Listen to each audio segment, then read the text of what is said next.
Absolute Spider-Man. In this iteration, Peter Parker was never bit by the radioactive spider, thus never gaining spider powers. Thus, he would continue to be bullied until a random home invasion took his Uncle Ben away from him. This caused something in Peter to snap, and he decided he would train his mind and body to the point where everybody in his life would respect him, this including Flash Thompson and Jonah Jameson. And he would still go on to create and develop both his web fluid formula and his web shooter technology, but in this iteration, those would be his inspiration for Spider-Man.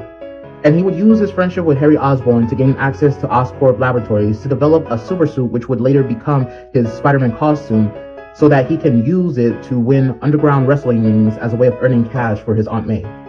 The suit would enhance all of his abilities and would have an AI warning system in the mask that sounded like his Uncle Ben that he would call his Spider Sense. And he would start to gain infamy within the underground circuits until memories of his Uncle Ben would drive him to start using his talents and technology for good, having him become the Absolute Spider-Man. And for more Absolute Marvel, like, share, subscribe, and follow. Absolute Green Goblin. In this alternate universe, the billionaire CEO of Oscorp, Norman Osborn, dreams of signing up a $1 trillion weapons contract with S.H.I.E.L.D. And through his info broker finds that they are looking to make or find a way to create an army of super soldiers. So he figured that would be his way in, deciding to work on his own super soldier serum. But after many failed attempts and many of the test subjects going insane, the board of directors for Oscorp decides to stop the experiment. But with Norman being too ambitious for his own good, he secretly continues the experiment, with the final test subject being himself. And to his luck, it worked, granting him superhuman strength and intelligence, and even an added bonus of being able to generate flames and electricity from his hands. But just like the many failed test subjects, it also drove him insane, and turned his skin green, scaly, and hard, turning him into an absolute green goblin, but only for a couple of hours after each usage. But the damage was already done, as it warped his mind to think, why give such power to S.H.I.E.L.D.? If I can perfect the Green Goblin formula, then I can have an army of goblins to rule New York City, and then maybe later on, the whole world.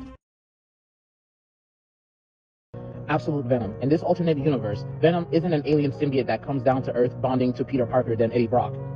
Instead, it's a deadly drug developed by Peter to grant himself superhuman abilities, but he ends up retiring it early after realizing its deadly side effect of killing the user after prolonged usage of it. Like poison, thus calling the drug Venom. But secretly, Harry Osborn stole the formula and continued making it to sell on the black market, where a disgraced journalist, Eddie Brock, who was fired from his job after falsely accusing a young man, Flash Thompson, of being the Absolute Spider-Man, now buys and takes the drugs to use in his criminal acts of stealing money. But now, after becoming addicted to taking the drug and somehow not dying from overusage of it, Eddie, whose mind now broke into two distinct personalities, a kind one and a violent one, began to grow an alien-like cancer from within his body, a mutation of taking the Venom drug. That allowed them to develop even crazier abilities, like the power to generate gooey black tendrils from any part of their body and control them.